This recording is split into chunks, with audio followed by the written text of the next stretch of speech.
Welcome back to success zone. This is Rahul Kushwaha और फिर से आप लोगों का स्वागत है। हम लोगों ने सुपर पोजीशन के बारे में देख लिया था और उसके न्यूमेरिकल कर रहे थे, तो चलिए एक और न्यूमेरिकल देखते हैं और इसको किस तरह से करना है। चलिए आइए। चार आपको चार्ज दिए हुए हैं, सारी की वैल्यू जैसे ए पॉइंट बी सी डी। ये चार्ज दिए हुए हैं आपको और ये चार्ज का क्या करना है, सिस्टम और ये चार्ज यहाँ पर दिए हुए हैं, सबकी वैल्यूज दी हुई है क्यू क्यू क्यू और क्यू, मतलब सारी वैल्यूज क्यू है और ये एक स्क्वायर पे रखे हुए हैं, स्क्वायर के कॉर्नर पर ऐसे रखे हुए हैं। ठीक है, इनके बीच की distance A A A and ठीक है। ठीक है, अब ये देखिए यहाँ पर सिस्टम जो है आर इक्विलिब्रियम।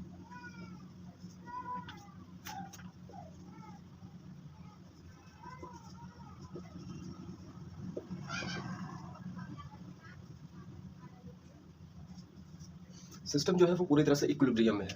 ठीक है, बहुत ज़्यादा गर्मी है आज। ठीक है, फाइंड द वैल्यू ऑफ के, find the value of Q. देखिए क्यू कहाँ है, ये बीच में सेंटर है, सेंटर पर यहाँ पर एक चार्ज क्यू रखा हुआ है। अब वो चार्ज की वैल्यू इन तीनों के चारों के हिसाब से कितनी होगी ये हमें बताना है, मतलब ये चार्ज कितना होगा, इसकी वैल्यू क्या होगी इन सब के हिसाब से। ठीक है, तो देखिए सबसे पहले हम लोगों को ये इक्विलिब्रियम मतलब सभी साथ जितने हैं सारे के सारे, सब पर फोर्स कितना होगा, सेम होगा। ठीक है सब, हाँ किसी भी हाँ, all force are equal in all charges, सारी जितने यहाँ चार्जेस रखे हुए हैं सबके पर कितना फोर्स लगेगा, एकदम इक्वल लगेगा, जिससे ना बॉडी मूव नहीं करेगी। कुल मिला के जो भी फोर्स खींच रहा है, जैसे मान लीजिए किधर खींच रहा है किधर खींच रहा है, तो वो मूव नहीं करेगा। इक्विलिब्रियम की स्टेट यही होती है। ठीक है, तो इक्विलिब्रियम में सबसे पहले हम लोग देखेंगे कि कहाँ कहाँ का निकालना है। देखिए हम निकाल लेते हैं यहाँ पर, देखिए एक साइड में कोई भी निकाल लेते हैं। देखिए ये पॉजिटिव चार्ज है, ये पॉजिटिव चार्ज है, तो ये इस पर फोर्स किधर क्यों लगाएगा। ठीक है, अच्छा ये पॉजिटिव है, ये पॉजिटिव, ये फोर्स किधर लगाएगा, इधर की। ठीक है, ये पॉजिटिव है, ये पॉजिटिव, फोर्स किधर लगेगा, इधर की। ठीक है, अच्छा ये है पॉजिटिव, ये भी मतलब मान लेते हैं पॉजिटिव है अभी के लिए, तो इधर किधर फोर्स लगाएगा, इधर की। देखिए सारे फोर्सेस लग रहे हैं, सारे डायरेक्शन मैंने बना दिया, 1 2 3 4, ये सारा फोर्स। अब देखो ये फोर्स इधर जा रहा है, ये फोर्स इधर जा रहा है, ये दोनों सेम डायरेक्शन में, तो मैं क्या करता हूँ, इसको भी इसके डायरेक्शन में तोड़ लेता हूँ। ठीक है, तो इसको इसके डायरेक्शन में लाने के लिए क्या करना पड़ेगा, इस फोर्स का और इस फोर्स का क्या, सॉरी इस फोर्स का और इस फोर्स का क्या रिजल्टेंट लेना पड़ेगा। ठीक है, मैंने बताया था ना वेक्टर में कोई दो फोर्स होते हैं तो उसके बीच कैसे रिजल्टेंट निकाल लिया था, इसका और इसका रिजल्टेंट, यानी कि अगर इसको मैं मान लूँ F1, इसको F2, ये F3, F4। ठीक है, आपको क्लियर हो रहा होगा, थोड़ा गर्मी बहुत ज़्यादा है यहाँ पर, फिर भी जल्दी बता देते हैं। ठीक है, तो चलिए सारे फोर्स हम पहले कैलकुलेट कर लेते हैं। सबसे पहले फोर्स की वैल्यू निकालते हैं F1। F1 is equal to के, देखिए फोर्स F1 क्या है, तो इन दोनों का ये कितना हो जाएगा, क्यू स्क्वायर अपॉन ए स्क्वायर। ठीक है, और यही फोर्स क्या होगा, ये दोनों भी सेम है उसी तरह से, तो ये भी क्या हो जाएगा तुम्हारा F2। तो F2 और F1 हमारे सेम फोर्सेस है। ठीक है, F3 कितना हो जाएगा, देखिए F3 कहाँ पर, यहाँ पर है। इन दोनों के बीच की डिस्टेंस कितनी होती है, पूरी डिस्टेंस कितनी हो जाएगी, √2a, पूरी डिस्टेंस, डायगोनल की डिस्टेंस इतनी होती है ना, बाय पाइथागोरस थ्योरम। ये ए दिया है, ये ए दिया है, तो इसके बीच की दूरी पाइथागोरस से आप √2a निकाल लेंगे, तो ये आ जाएगा के क्यू स्क्वायर अपॉन ए स्क्वायर, की जगह 2a स्क्वायर इक्वल 2a आ जाएगा। तो ये तुम्हारा तीन फोर्स अभी निकाला है। अच्छा चौथा फोर्स ये है, चौथा फोर्स F4 की बात करेंगे। F4 इज इक्वल टू क्या है, इन दोनों के बीच में ये के डिस्टेंस, ये कितनी है तुम्हारी, के और क्यू अपॉन इसके बीच की डिस्टेंस क्या होगी। देखिए पूरी डिस्टेंस √2, ये पूरी दूरी कितनी है, √2a है, तो आधी दूरी कितनी हो जाएगी, √2, ऐसे निकाल लेते हैं, यहाँ पर निकाल लेते हैं कि ये मान लीजिए O है, तो AC is equal to √2a, then OC, या हाँ OC is equal to √2a upon 2, आधा कर देंगे तो √2 को ऐसा लिखा जा सकता है, ये काट दिया a अपॉन √2, ये आ रहा है आपका उसके बीच की डिस्टेंस, इन दोनों के बीच की डिस्टेंस, तो ये हो जाएगी a स्क्वायर अपॉन 2। ठीक है, स्क्वायर कर दिया क्योंकि यहाँ पर स्क्वायर करना होता है। ठीक है, यहाँ पर स्क्वायर रखो, तो ये कितना आ जाएगा, 2k क्यू अपॉन ए स्क्वायर। देखिए F1 F2 F3 सारी वैल्यूज आ चुकी हैं, तो सारी वैल्यूज आ चुकी हैं। तो अब देखिए इक्विलिब्रियम की कंडीशन ये होती है कि चारों फोर्सेस क्या होने चाहिए, इक्वल टू, मतलब नेट फोर्स क्या होना चाहिए, जीरो होना चाहिए। F1 plus F2 plus F3 plus F4 is equal to zero होना चाहिए, इक्विलिब्रियम की कंडीशन होती है। ठीक है, तो चलिए देखिए इसको रखते हैं इस तरह से, तो ये होती है F1 plus F2 plus F3 plus F4 is equal to 0। लेकिन प्रॉब्लम ये कि F1 F2 का डायरेक्शन क्या है, अलग अलग है, हमको भी इसको इसके अलाउंग ही तोड़ लेते हैं, यानी कि हम AC के अलाउंग F2 और F1 को लाने के लिए हमको रिजल्टेंट फोर्स वाला फॉर्मूला वेक्टर का पता है कि दो वेक्टर को कैसे सॉल्व करते हैं, रिजल्टिंग वेक्टर कैसे निकालते हैं। चलो पहले वो निकाल लेते हैं।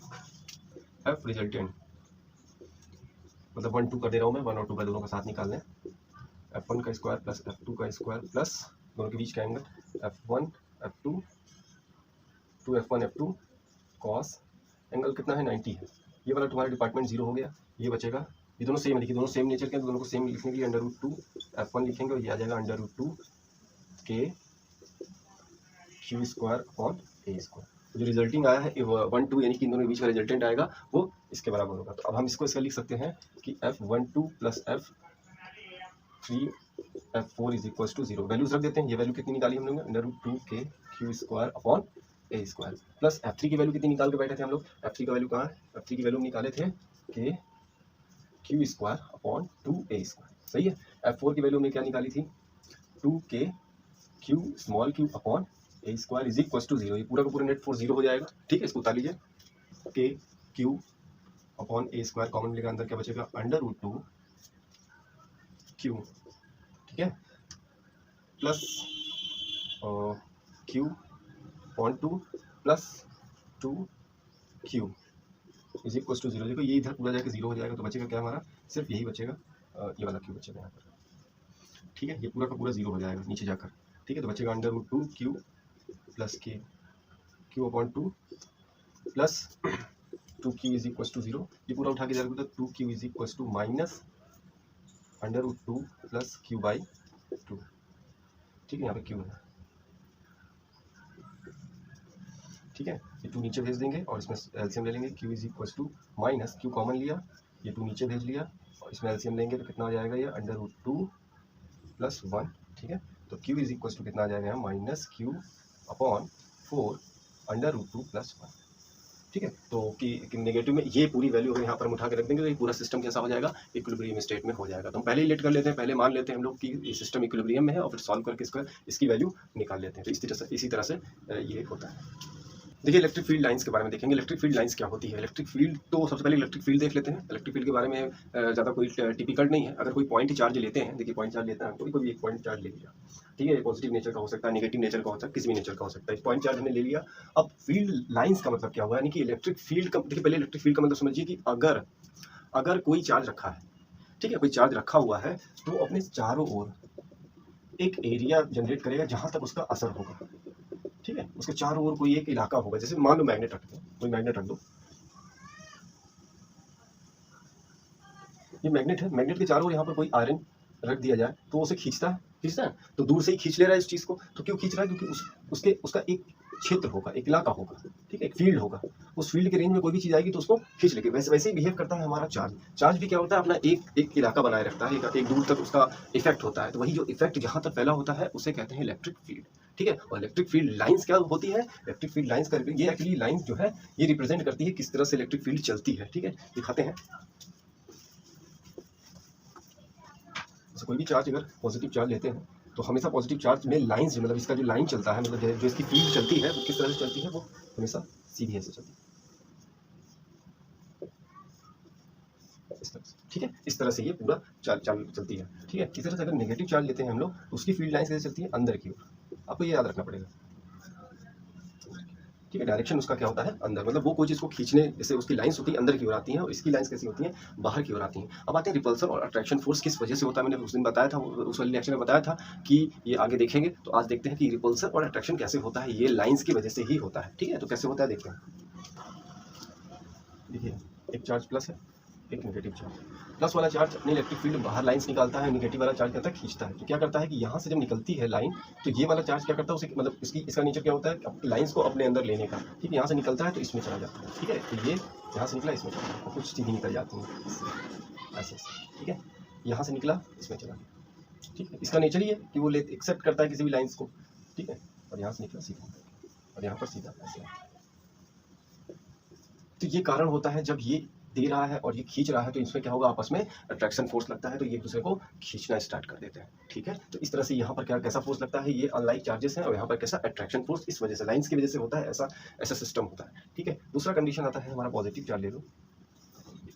पॉजिटिव चार्ज में क्या होता है, लाइंस क्या करती हैं, बाहर निकलती हैं, ठीक है। इसमें से बाहर निकलती हैं। अब ये दोनों लाइंस आपस में कभी कट नहीं कर सकती एक दूसरे को, ठीक है। तो क्या करती हैं, इसको वो ढकेलेगा, उसको रिपेल करेगा, तो ये लाइंस ऐसे निकल जाती हैं, ठीक है। ऐसे आई, ऐसे निकल गई, सही, ऐसे निकल गई। इस तरह से ये सारी लाइंस आपस में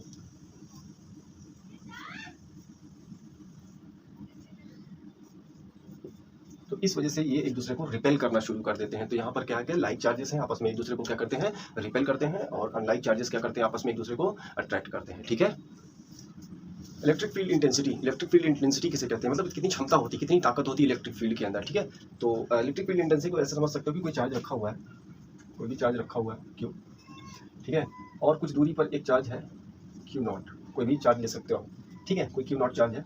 तो अब इसके चारों ओर एक फील्ड होगी, ठीक है, इस चार्ज के चारों ओर एक फील्ड होगी, इस चार्ज के चारों ओर जब फील्ड होगी, इस फील्ड के अंदर अगर कोई चीज़ आती है, मान ली डिस्टेंस आर पे आ गई है, ठीक है, किसी डिस्टेंस पे आती है, तो या तो उसको रिपेल करना शुरू करेगा या तो उसको अट्रैक्ट करना शुरू करेगा, दोनों चीज़ शुरू करेगा। अच्छा, अब ये क्या बात करता है, इलेक्ट्रिक फील्ड कहता है कि बहुत छोटा चार्ज है, मान लीजिए बहुत छोटा चार्ज है, बहुत स्मॉल चार्ज, तो ये चार्ज पर इलेक्ट्रिक फील्ड जो मतलब ये इस चार्ज की वजह से कितना फोर्स लग रहा है, कितना फोर्स लग रहा है, और एक कूलम चार्ज पर कितना फोर्स लग रहा है। तो इसका मतलब ये हो सकता है electric field is equal to force upon charge Q naught, ऐसा लिख सकते हो। मतलब चार्ज पर, एक कूलम चार्ज पर कितना फोर्स लग रहा है वही होती है इलेक्ट्रिक फील्ड। एक कूलम चार्ज पर कितना फोर्स लग रहा है, हो सकता है चार्ज बहुत बड़ा हो, लेकिन एक कूलम चार्ज पे जितना फोर्स लगा रहा होगा वो, तो ओवरऑल इलेक्ट्रिक फील्ड भी निकल सकती है कि इतने बड़े चार्ज पर कितना फोर्स लग रहा है। तो कुल मिला के इलेक्ट्रिक फील्ड फोर्स को ही कैलकुलेट करती है पर एक कूलम चार्ज के लिए।